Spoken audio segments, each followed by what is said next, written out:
Movie Recap Tagalog here.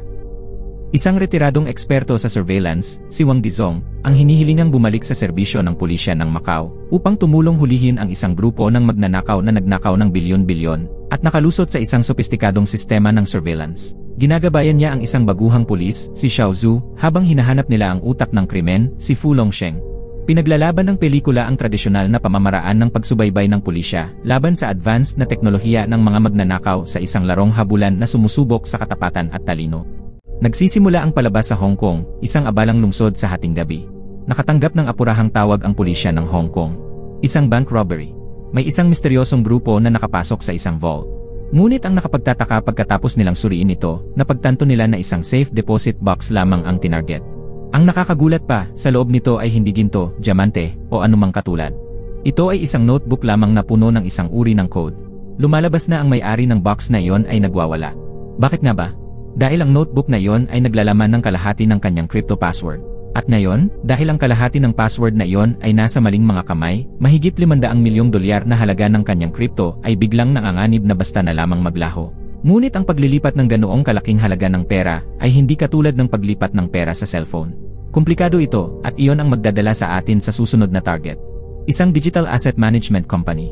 Maaari itong isipin bilang isang Fort Knox para sa crypto na matatagpuan sa ika-4 na palapag ng isang hindi kapansin-pansing gusali. Hawak nila ang kalahati pa ng password, kasama ang mga digital asset para sa iba pang malalaking kliyente. Kaya pumapasok ang mga magnanakaw. Naghuhukay sila sa database. Natagpuan nila ang isang bagay na malaki. Nakatago sa data na yon ang password na pag-aari ng isang maalamat na bilyonaryo. Ang taong ito ay ang CEO ng pinakamalaking crypto exchange sa Kuala Lumpur. Ninakaw niya ang $1.5 billion sa crypto at naglaho. Kalaunan, natagpuan siyang patay sa Macau sa isang kahina-hinalang paraan. Sinasabi sa chismis na pineke niya ang kanyang kamatayan dahil ang $1.5 billion na iyon ay hindi pa natatagpuan. Hanggang ngayon, walang naghinala. Ngunit ang lahat ng nawawalang pera na iyon ay nandoon lamang, naghihintay na makuha. Ngayon, si Shimeng, ang kanilang tech guy, ay nagpa siyang kailangan niyang manatili ng 1 minuto pa upang kopyahin ang buong password. Ang problema, darating ang mga pulis sa loob ng 5 minuto. Ang orihinal nilang plano ay isang mabilisang 3 minutong pasok at labas, kaya ang isang dagdag na minuto ay talagang mapanganib. Ang pananatili ay maaaring mga hulugan ng pagkahuli, ngunit ang iba pang mga miyembro ng grupo ay nasasabik sa potensyal na makukuha at sumasang-ayon kay Shimeng. Alam ni Fu Longsheng, ang pinuno ng grupong ito, na hindi niya sila mapipigilan. Kaya nagpa siya siyang manatili at susuportahan sila sa oras. Dumating ang mga pulis sa mismong pintuan sa harap. Sinigawan ni Fu Longsheng ang grupo na umalis na. Perpekto ang kanilang timing, tumalon sa elevator upang makatakas sa hallway at pagkatapos ay nakasalubong nila ang mga pulis. Ngunit ang nakakagulat, hindi sana sila makilala ng mga pulis dahil pinalitan ni Shimeng, ang henyo sa teknolohiya, ang lahat ng kuha ng security camera ng mga peking imahe kaya walang nakunan sa mga mukha nila sa kamera. Ngunit sa mismong sandaling iyon, isang empleyado ng kumpanyang kanilang ninakawan ang tumawag sa mga pulis na nagbibigay sa kanila ng detalyadong paglalarawan ng mga magnanakaw at kanilang mga damit. Kaya agad na natanto ng mga pulis na sila ay naloko at sinimulan ang paghabol. Natrap, nagpanik ang grupo at nagmadaling bumalik sa elevator at hinablot ang isa sa mga pulis bilang hostage. Ngayon, karaniwan, ang pag-akyat sa isang elevator ay isang ganap na dead end. Parang pagpasok sa isang bitag dahil sarado ang lahat ng labasan. Nawalan na ng pag-asa. Ngunit dito nagiging wild ang mga bagay. Literal silang nagkakaroon ng parang mga pakpak. Lumalabas na naghanda ang mga lalaking ito ng mga parachute. Sumugod sila sa rooftop at tumalon. Tanging panonood lang ang nagawa ng mga pulis at hindi makapaniwala habang lumulutang sila palayo. Binuksan ng buong grupo ang kanilang mga parachute at lumapag sa mismong tuktok ng isang kalapit na kasino. Sinalakay sila ng mga pulis, ngunit muli, salamat sa ilang kamangha-manghang pagtutulungan at napakabilis na pagpapalit ng damit, naglaho sila sa karamihan. Pagkatapos ng buong gulo na ito, ang crypto-millionaire na nawalan ng kanyang $500 milyong ay galit na galit. Sinisigawan niya ang mga pulis na nawawala na ang kontrol. Wala na ang lahat. $500 milyong. Wala ni isang sentimo na natira. Nararamdaman ng hepe ng pulisya ang init. Sa high-tech na mundo na ito, hindi nila kayang makipagkumpetensya sa mga kasanayan sa teknolohiya ng grupo na ito. Ang kanilang mga sistema ng pulisya ay parang mga balat ng itlog kumpara sa mga hacker na ito. Sa bawat mahalagang sandali, ang mga security camera ay minsan pinapalitan, nasisira, o nagpapakita ng mga peking kuha na nagdadala sa kanila sa maling landas. Kaya, dahil nabigo sila ng modernong teknolohiya, sinabi sa kanila ng mga boss na bumalik sa mga pangunahing kaalaman, ang mahusay na lumang tradisyonal na gawaing pulisya. Hindi ba nalutas ng mga pulis ang mga krimen bago pa man umiral ang lahat ng magarbong teknolohiyang ito? Ang pahayag na yon ay nagdulot ng isang ideya. Nagpasya silang ibalik ang isang tunay na alamat ng puwersa ng pulisya mula sa pagreretiro.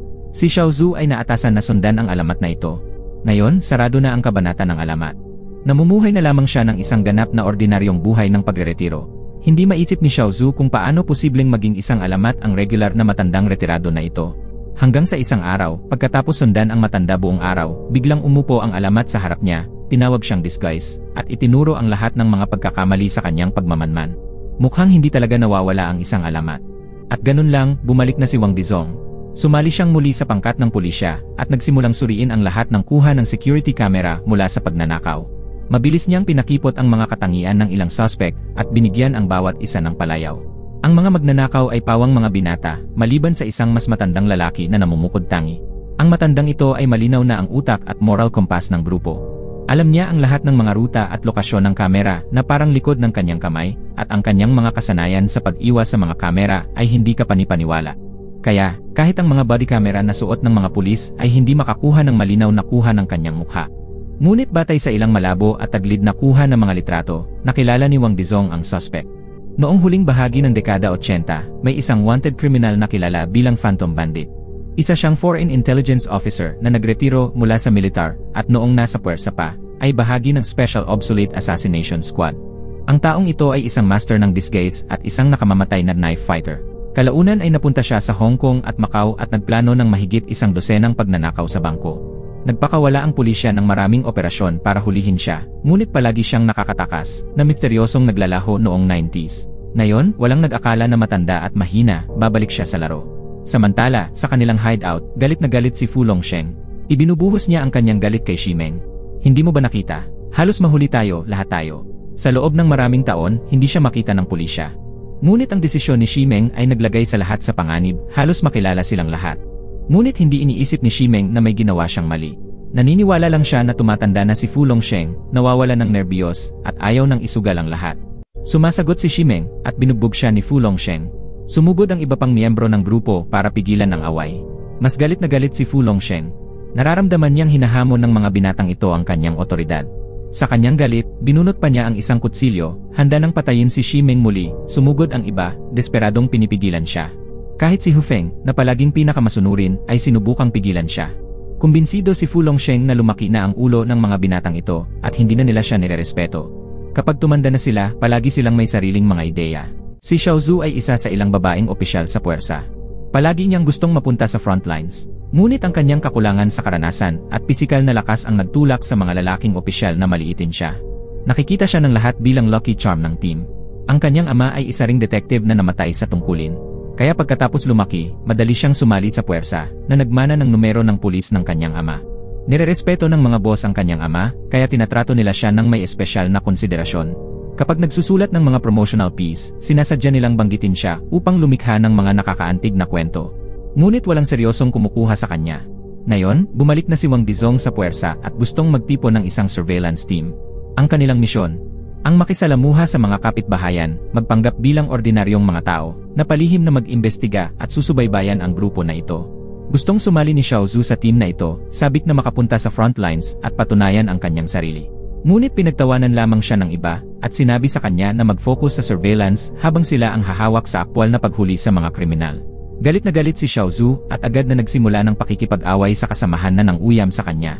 Nakita ni Wang Dizong ang kanyang pagkabigo. Nag-alok siya ng ilang salita ng kaaliwan sa kanya. Ibinuhos ni Xiao Zhu ang kanyang nilalaman. Sa lugar na ito, walang naniniwala na ang unang sumugod ay maaaring isang babae. Samantala, nararamdaman ni Fu Longsheng na ang mga binatang lalaki sa ilalim ng kanyang pamumuno ay nagsisimula ng magkaroon ng iba't ibang ideya. Sinadya niyang subukan si Hu Feng. Naisip mo na bang pabagsakin ako at kunin ang aking bahagi at hatiin ito sa kanila? Walang intensyon si Hu Feng na traidorin si Fu Longsheng. Palagi siyang naging tapat at matapat.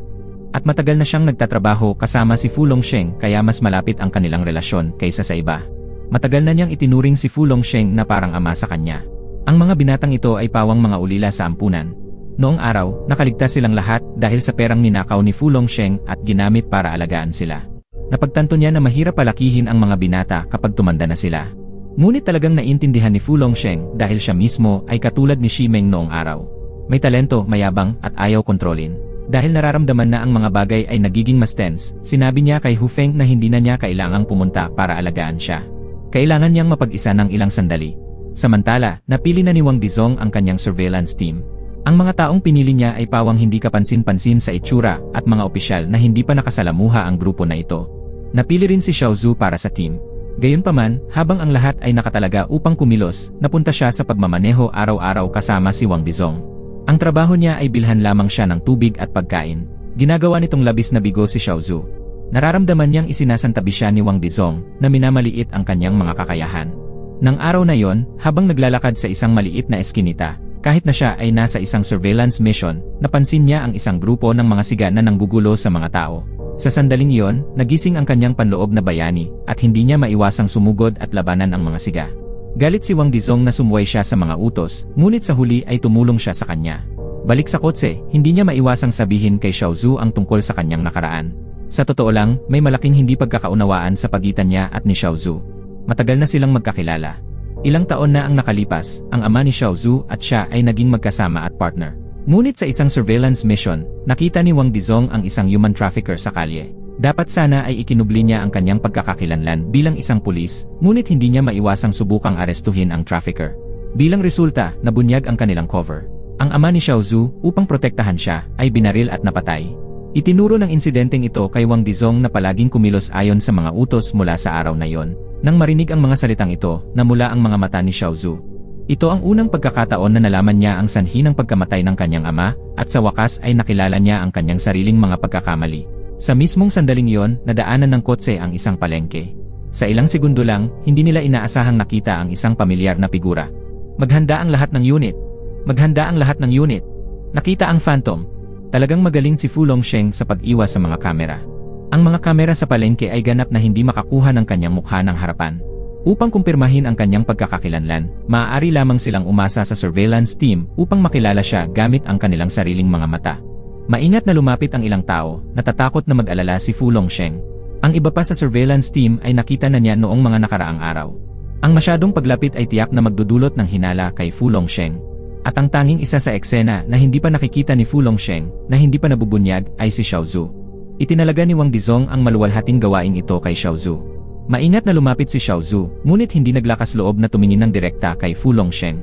Nagpanggap siyang naghahanap ng isang bagay na nahulog sa lupa, at umaasa sa refleksyon sa isang maruming tubig. Nakita niya ang mukha ni Fu Longsheng at kinumpirma na siya ang taong hinahanap nila. Kaagad pagkatapos, sinundan nila si Fu Longsheng hanggang sa kanyang tirahan. Ngunit ang gusali kung saan nakatira si Fu Longsheng ay may maraming residente. Maaari lamang nilang matukoy kung saang seksyon siya nakatira, ngunit hindi nila matukoy ang eksaktong apartment sa loob ng seksyon na yon. Sa daan-daang kabahayan, ang pagkilala sa tiyak na palapag at numero ng silid ni Fu Longsheng ay napakahalaga. Sa kritikal na sandaling ito, humakbang si Xiao Zhu upang gampanan ang mahirap na gawain ito. Sinundan niya si Fu Longsheng papasok sa elevator. Ngunit nagsimula nang maghinala si Fu Longsheng sa babaeng nagtatagal sa paligid niya mula pa kanina. Partikular, nang hindi sinasadya ni Xiao Zhu na itaas ang kanyang kamay sa kanyang tainga upang makipag-usap sa kanyang mga kasamahan, napansin ni Fu Longsheng ang kilos. Nararamdaman niyang may mali sa babaeng ito at tahimik na binunot ang kanyang kutsilyo. Sa kabutihang palad, sa mismong sandaling iyon, napansin ni Wang Dizong na may mali at sinundan sila. Nagpanggap siyang ama ni Xiao Zhu na malakas na pinapagalitan siya dahil sa pagiging abala sa pakikipag-date at pagbibihis at kaswal na tinanggal ang kanyang hikaw. Nang makita na ang tenga ni Xiao Zhu ay talagang may suot na hikaw at hindi isang earpiece, pansamantalang ibinaba ni Fu Longsheng ang kanyang bantay at ibinalik ang kanyang kutsilyo. Gayunpaman, hindi pa rin siya lubos na kumbinsido. Mabilis na pinindot ni Wang Dizong ang pindutan sa pinakamataas na palapag sa 25th floor.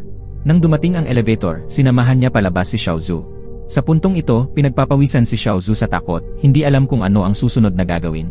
Kalmadong ipinakita ni Wang Dizong ang kanyang mga kasanayan sa lockpicking, kaswal na binuksan ang pinto sa isang random na apartment at pumasok sa loob. Sa puntong ito, si Fu Longsheng, sa elevator, ay nakita silang pumasok sa apartment at umalis, sa wakas ay nakaramdam ng ginhawa. Nang gabing iyon, gumamit ang pulisya ng mga infrared camera upang subaybayan si Fu Longsheng at natuklasan na nakaupo lamang siya sa sofa, nagpapap ng bubble wrap at nakatulala sa isang bag. Dahil walang nakitang kakaiba, umalis ang lahat, iniwan lamang si Wang Dizong upang patuloy na manatili sa gusali ng apartment at nagpapanggap bilang kapitbahay ni Fu Longsheng. Kinabukasan, sinundan ni Wang Dizong si Fu Longsheng sa palengke upang subukang makipagkaibigan sa kanya. Patuloy na nagsasalita si Fu Longsheng upang subukan siya, ngunit mahusay na inilihis ni Wang Dizong ang mga tanong. Inimbitahan pa niya si Fu Longsheng sa kanyang bahay para sa isang pagkain. Sa oras ng pagkain, nagpanggap si Xiao Zhu na anak ni Wang Dizong at halos hindi nagpakita ng anumang pagkakamali. Gumamit pa siya ng isang high-tech na trick upang kopyahin ang data mula sa telepono ni Fu Longsheng na nakapatong sa mesa. Ngunit sa mismong gabing iyon, sa sandaling umalis si Fu Longsheng, isang misteryosong tao na nakasuot ng itim ang pumasok sa bahay ni Wang Dizong at inatake siya gamit ang isang kutsilyo. Sa oras na ito, tapos na ang shift ni Xiao Zhu at nawala na, iniwan si Wang Dizong na mag-isa sa bahay. Ang mga surveillance camera ng pulisya ay pinalitan ni Ximeng. Sa kabutihang palad, si Wang Dizong ay bihasa sa martial arts at nagawang labanan ang nakamaskarang sumalakay hanggang sa huli. Kasabay nito, si Xiao Zhu, pagkatapos mag-isip sandali, ay nagpa siyang bumalik sa istasyon ng pulisya upang ibigay ang kinopyang telepono. Natuklasan ang lahat na sa surveillance footage, si Xiao Zhu ay nasa bahay pa rin at agad nilang napagtanto na may mali sa kamera. Habang aalis na sana ang pulisya, ipinaalam ni Ximeng sa taong nagtatangkang patayin si Wang Dizong. Kinailangan ng sumalakay na tumalon sa bintana upang makataka sa pagkabigo. Lumalabas na natuklasan nila ang mga pagkakakilanlan bilang pulis ni Wang Dizong at Xiao Zhu, ngunit hindi direktang sinabi kay Fu Longsheng. Napagtanto ng pulisya na hindi tumakas si Fu Longsheng, kaya hindi niya dapat alam na naglagay ang pulisya ng isang lambat sa itaas niya. Mula dito, ipinapalagay nila na nagkaroon ng pagkakahiwalay sa loob ng grupo ng kriminal. Marahil ay nahulaan din nila na gusto ng pulisya na gamitin si Fu Longsheng upang mahuli ang buong grupo. Dahil si Fu Longsheng ay pansamantalang hindi siya gagalawin ng pulisya. Ang pagtatangkang pagpatay kay Wang Dizong ay isang pagsisiyasat lamang. Gusto nilang lumikha ng kaguluhan upang samantalahin ang pagkakataon na iligtas si Fu Longsheng. Ngunit ngayon na nabigo ang plano, tiyak nagagawa sila ng mga bagong aksyon. Sa isa pang pag-unlad, nagsimulang mag-recruit si Ximeng ng mas maraming online na mga tauhan upang sakupin ang isang digital vault. Pagkalipas ng 3 araw, biglang lumabas si Fu Longsheng at agad siyang sinundan ng criminal police team. Hindi inaasahan, ang kotse ni Wang Dizong at Xiao Zhu ay tinambangan sa kalsada. Sa sandaling dumaan ang kotse sa pangunahing gate ng istasyon ng pulisya, binangga ito ng harapan. Bumaba ang umaatake sa kotse at nagpaputok ng walang haba sa kanila. Ang dumarating na mga reinforcement ng pulisya ay nasorpresa. Sa kaguluhan, maraming opisyal ng pulisya ang bumagsak. Mapalad si Xiao Zhu na makaligtas sa aksidente. Siya ang unang nagising at sinubukang gisingin si Wang Dizong. Ngunit natuklasan ng isa sa mga siga na buhay pa siya at agad na sinubukang barilin siya muli. Sa kabutihang palad, nakapag-react si Xiao Zhu sa oras, hinablot ang kanyang baril, dumulas palabas ng kotse, at pinabagsak ang ilan sa kanila. Pagkatapos ay dinala niya si Wang Dizong sa isang ligtas na lugar. Sa oras na ito, nagawa ring magising si Wang Dizong. Sinabi niya kay Xiao Zhu ang kanyang espekulasyon. May ilang kakaibang sulat sa trash bag na itinapon ni Fu Longsheng. Dapat nilang iulat ang mga sulat na ito sa Intelligence Department upang i-decode ang nakatagong impormasyon sa loob. Samantala, diretso si Fu Longsheng pabalik sa ampunan. Hindi inaasahan, mayroon ding isang grupo ng mga assassins na naghihintay dito. Lumalabas na nagpasya si Ximeng na tapusin siya sa pagkakataong ito dahil ayaw niyang mahulog si Fu Longsheng sa mga kamay ng pulisya at sa huli ay imbestigahan ang kanyang mga kapatid. Bukod dito, ayon kay Ximeng, si Fu Longsheng ay masyadong matanda at hindi na makasabay sa mga panahon. Pinakamahalaga, nararamdaman niya na kung arestuhin ng pulisya si Fu Longsheng, tiyak na ipagbibili niya sila dahil si Fu Longsheng ay palaging walang awa at walang puso. Gayunpaman, minamaliit ni Ximeng si Fu Longsheng sa mga kaayusang ito. Daan-daang mga humahabol at nakapalibot na mga lalaki ay hindi pa rin kaya siya. Nang ang lahat ng mga assassins ay naitumba na, isa pang tao ang lumitaw sa harap ni Fu Longsheng. Nang makita si Hu Feng, ang batang pinalaki niya sa kanyang sariling mga kamay, hindi maiwasan ni Fu Longsheng na bumulong ng isang masakit na sigaw. Hindi niya inaasahan na kahit si Hu Feng ay magtataksil sa kanya. Sa katotohanan, hindi kailanman gustong patayin ni Hu Feng si Fu Longsheng, ang ama na nagpalaki sa kanya. Ngunit bilang isang mas matandang kapatid, kailangan niyang managot para sa kanyang nakababatang kapatid. Inako niya ang lahat ng sisi sa kanyang sarili. Si Hu Feng ay aking nakababatang kapatid. Nagkamali siya. Handa akong gampanan ang responsibilidad. Itinutok ng dalawa, ang ama at anak, ang mga arma sa isa't isa.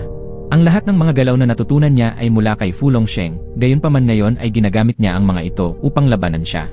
Sa una, hindi kayang patayin ni Fu Longsheng si Hu Feng, sinusuntok lamang siya ng paulit-ulit. Hindi kayang labanan ni Hu Feng si Fu Longsheng, kaya walang pakundangan niyang yakap siya, at sabay na tumalon sa bintana, na gustong sabay na mamatay. Nahulog sila sa ground floor. Sa labas, pinalibutan ng pulisya ang buong ampunan. Sinaksak ni Fu Longsheng si Hu Feng sa tiyan. Hanggang sa kanyang kamatayan, mahigpit na niyakap ni Hu Feng si Fu Longsheng. Umaasa siya na sa susunod na buhay, maaari siyang maging tunay na anak ni Fu Longsheng. Nang marinig ang mga huling salita ni Hu Feng, biglang napagtanto ni Fu Longsheng na marahil ay hindi kailanman nilayo ni Hu Feng na patayin siya. Nagbago ang kanyang ekspresyon, ngunit huli na ang lahat. Sa sandaling ito, nanonood si Shimeng sa pamamagitan ng kamera. Nang makita ang kanyang nakatatandang kapatid na namatay, masakit niyang pinindot ang detonator button na naglalayong durugin si Fu Longsheng. Ngunit sa mapagpasyang sandali, ginamit ni Fu Longsheng ang katawan ni Hu Feng upang takpan ang kanyang sarili mula sa pagsabog. Pagkatapos ng pagsabog, sumugod ang pulisya sa ampunan at natagpuan si Fu Longsheng sa mga guho. Sinabi ni Fu Longsheng na handa siyang makipagtulungan sa kanila upang mahuli ang grupo ng kriminal. Sa istasyon ng pulisya, nahuli rin nila ang mga umaatake sa headquarters. Sila ay isang grupo ng mga mersenaryo na walang alam maliban sa pagbabayad para sa kanilang trabaho. Ang target ng mga mersenaryo ay 10 bilyong maruming pera. Ang maruming pera na ito ay ginamit ng pulisya bilang imbakan para sa isang digital project ng gobyerno. Wala silang password, kaya hindi nila ma-access ang pera, habang nakuha ni Shimeng at ng kanyang grupo ang password. Ang lahat ng kanilang pagsisikap na pumasok sa istasyon ng pulisya ay upang nakawin ang digital currency account na ito mula sa server. At ngayon, nagtagumpay sila. Gayon din sa oras na ito, biglang napagtanto ni Shimeng na si Fu Longsheng ay napakalakas na hindi siya maaaring maging malabo na hindi makilala ang pulisya. Gayunpaman, nakikipagtulungan pa rin siya sa kanila, marahil upang tulungan silang makaakit ng pansin ng pulisya. Ngunit huli na upang mapagtanto na si Fu Longsheng ay hindi nalilito at walang intensyon na ipagbili sila. Gumamit ang pulisya ng suspect vehicle tracking system at sinuri na maaaring nagpalit sila ng mga kotse upang makapunta sa isang hotel. Kaagad, pumunta ang pulisya sa hotel at tama, nahuli nila ang ilan sa mga kriminal. Sa pagkakataong ito, ang mga disguise na ipinagmamalaki nila ay naging walang silbi sa harap ng espesyal na sinanay na surveillance team. Gayunpaman, sa daan, pinatulog ni Fu Longsheng ang pulis na nag-escort sa kanya at matagumpay na nakatakas. Kasabay nito, dumating na si Shimeng sa istasyon ng tren. Isang batang pulis ang sumusunod sa kanya sa lahat ng oras at naghahanda na siyang arestuhin nang biglang sinaksak siya ng ibang tao. Kaagad pagkatapos, nararamdaman niyang naputol ang kanyang femoral artery at ang sakit ay hindi na matitiis. Ang taong sumalakay sa kanya ay walang iba kundi si Fu Longsheng. Pagkatapos patayin ng pulis, hinabol niya si Shimeng at sinaksak ang kanyang walang utang na loob na ampon hanggang sa mamatay. Sa puntong ito, ang kanyang mga ampon ay halos ganap ng napuksa. Bagaman matagumpay siyang nakatakas, wala siyang alam tungkol sa digital currency, ni hindi niya alam kung paano ito ililipat. Nagpasya si Fu Longsheng na magsugal, gamit ang mga pamamaraan ng mga lumang araw, direktang nagbabanta sa isang mayaman na negosyante, na humihingi ng 10 milyong cash kapalit ng kanyang digital currency. Dahil ang pagkawala ng ilang milyong nalutas sa pamamagitan lamang ng pagbibigay ng 10 milyon, natural na natuwa ang negosyante at agad na sumang-ayon. Hindi siya nagulat sa pulisya, ngunit nahulaan ni Wang Dizong at Xiao Zhu ang mga aksyon ni Fu Longsheng. Ini-interrogate nila ang negosyante at kinumpirma ang lokasyon ng transaksyon. Sa oras ng transaksyon, dumating si Xiao Zhu sa lokasyon ng mas maaga upang obserbahan. Bilang resulta, pagkatapos lumitaw si Fu Longsheng, umupo siya ng direkta sa tapat niya. Pinanatili ni Xiao Zhu ang isang kalmadong ekspresyon, nagpanggap na walang alam, at matagumpay na nagpatagal ng oras hanggang sa dumating ang mga reinforcement. Agad na nakipaglaban si Fu Longsheng kay Wang Dizong, ngunit sa huli, hindi kaya ni Wang Dizong at halos saksakin hanggang sa mamatay. Sa kabutihang palad, isinugal ni Xiao Zhu ang kanyang buhay upang pigilan si Fu Longsheng. Natatakot na dumating ang mas maraming pulis, mabilis na tumakas si Fu Longsheng, ngunit wala siyang matatakasan. Inutusan ni Xiao Zhu ang mga puwersa at hinarangan siya sa isang sulok ng kalye. Ako ay isang pulis. Fu Longsheng, ikaw ay arestado. Pagkatapos, napunta si Fu Longsheng sa bilangguan. Ngunit hindi pa tapos ang kwento. Dahil si Hu Feng at Shimeng ay hindi kambal, ngunit triplets. Nangangahulugan ito na mayroon pa ring isa pang kapatid na malayang gumagalaw. Direktang nag-post ang taong ito ng isang wanted order na nagtatarget kay Fu Longsheng sa dark web. Ang pagpunta ni Fu Longsheng sa bilangguan ay maaaring dahil napagtanto niya na sa likod ni Shimeng, mayroon pa ring isa pang mastermind. Gusto niyang pumunta sa bilangguan upang pansamantalang iwasan ang gulo. At dito nagtatapos ang pelikula. Maraming salamat sa panonood. Hanggang sa muli, paalam.